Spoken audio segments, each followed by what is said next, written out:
interview between Stephen Cloobeck, who is the Diamond Resort International chairman and CEO, is one of the big problems with the Democratic Party today. I think this interview started off on a bad footing based on a question that Stephanie Ruhle asked Cloobeck. Take a listen. When Democrats continue to say, down with the billionaires, we can't stand the rich, a lot of people want to be rich. So is it the right message that the Democrats are going with? Activists like myself don't hate the rich or hate the billionaire, hate the millionaire. What we are concerned about is that because of their overwhelming wealth, they have more power and control over the politicians. It's so effing wrong. I've talked to Schumer. I've talked to Wyden. I've talked to Pelosi. And said what? And I said, if you use the term billionaires again, I'm done. Now listen to what Cloobeck said. Do it my way or the highway. In other words, the wealthy is exerting the pressure on the politician, and they listen. And you wonder why it is that the activists are concerned about the millionaires and the billionaires. Because it's aspirational. I didn't start with anything. Just penalize everyone that's done well. We all want to do well. And we should be the party of doing well. We should be a party of business and leadership. And it is very, very disturbing when I hear the millionaire or billionaire word. And I told them to stop it. Knock it off. Yes, it's aspirational, but our system, the capitalist system as it exists today, is not designed for the masses to be millionaires or billionaires. It just cannot happen. The numbers just don't work. There are a lot of externalities as far as who get the breaks, why they get the breaks, and how they come to pass. There are a few people that are the gatekeepers that decide who will join the club of the wealthy and the millionaires. No matter what anybody tell you that anybody can aspire to be great, anybody can aspire to be powerful and rich. The reality is not so. Then are you worried that the Democratic Party is going too far to the left? So much so, it drives me nuts. So much so, it would make me quit the party. And I've made it very clear, I'll cut your money off. And others will do the same. Going to the left means Medicare for all. Going to the left means healthcare as a right. Going to the left means pay it forward tuition. Going to the left means ensuring that everybody has equal access to success. Going to the left means all those things that people in America want. And it's not just one person saying it. Polls have proven that these are things people want. So going to the left means supporting what the vast amount of Americans want. And what we have a billionaire saying is, we don't want that. And as such, we're not going to fund any party that decides it's going to educate its populace on how to get what they really want. We are going to tell them what we're willing to give them. Right now, there is an opportunity. If Democrats lose, for example, in the state of Virginia, if that isn't a wake-up call that the Democratic leadership needs to get together and say, we've got to find a middle ground. Because if the Democrats continue to go far to the left, you've got that whole group in the center that aren't going to go the way of Elizabeth Warren or Bernie Sanders. And then you're going to fracture the party even more. Stephanie Ruhle is simply wrong. All the polls that are taken on policy positions that Americans really want, the things that they want from their government, are pretty liberal or pretty progressives. They don't say that. You ask them specific questions, and it turns out that the specific things they want from government, meaning healthcare, meaning Social Security, meaning Medicare, and all these other issues, make them very progressives. Many of the millionaires don't want to go that far. They don't want Medicare for all because, yes, it is going to cost the millionaires and the billionaires more.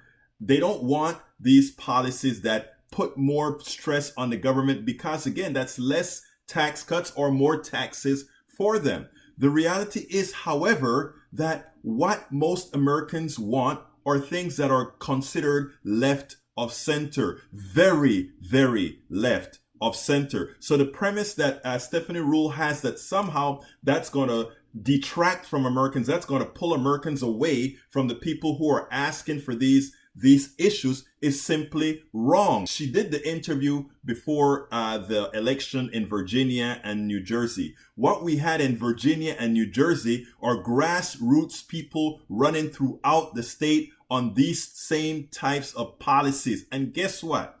They won. The people came out because they had something to vote for. Yes, they were voting against Donald Trump, but these people offered them something. They offered them progressive values that supported middle-class centric policies and also policies that lift people up out of the ranks of the poor. So let's not fool ourselves here into believing that somehow left values are not American values. Left values are what Americans want. It's fractured. It's broken. We need a new brand.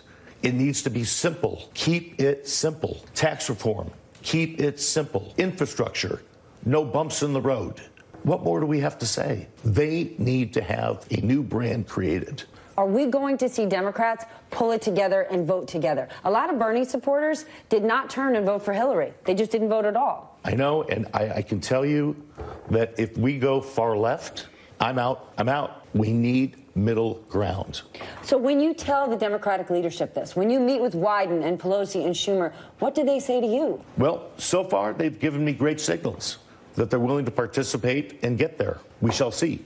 Cloobeck is right that the Democrats need a new brand, and that brand needs to be keep it simple. In other words, get the message to the people in such a manner that they can absorb it. He's absolutely wrong about if we go far left, that is where the American people are. Now, Stephanie Ruhle, again, made an important mistake in what she had to say when she spoke about Bernie Sanders supporters. Yes, Bernie Sanders had a whole lot of Democratic supporters, but Bernie Sanders also had a lot of people who supported him who are not Democrats, who are not Republicans, who do not consider themselves party affiliated at all.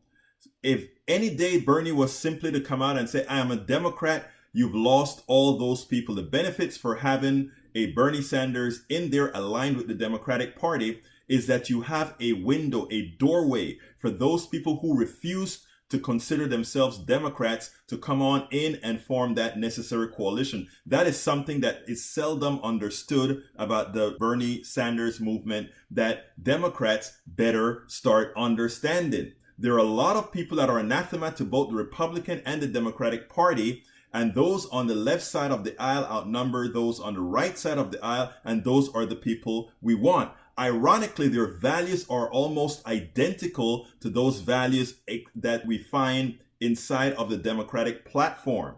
And it'll do us well to realize that. Now, I want to make one mention about rich people, the wealthy, the millionaires, the billionaires. Let's not get to the point where we think, oh, we're trying to take their monies away. We have to look at what wealth means in this country. I like to bring up one particular issue all the time.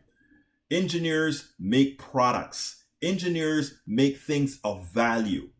Stockbrokers move papers and capitalize on the values engineers and scientists produce. They make more orders of magnitude more money than the engineer, who is more worthwhile to society. Yet, they are not compensated equitably. Therefore, if we want to really correct that aberration within the capitalist system, they should pay more. Let's go one step further. Engineers got their skills from education, and that education was provided by all the taxpayers. They should be responsible as well to do their part. Nobody's an island. No millionaire, billionaire is an island, and they should all be responsible for doing their part. That is a responsible thing. The takers in this country, most of the people that should be considered takers are not the working people of America, but it's the millionaires and billionaires whose capital work for them. And the ownership of that capital is many times ill-gained. It's many times not worthy of all the others that have contributed to allow what have given them said wealth.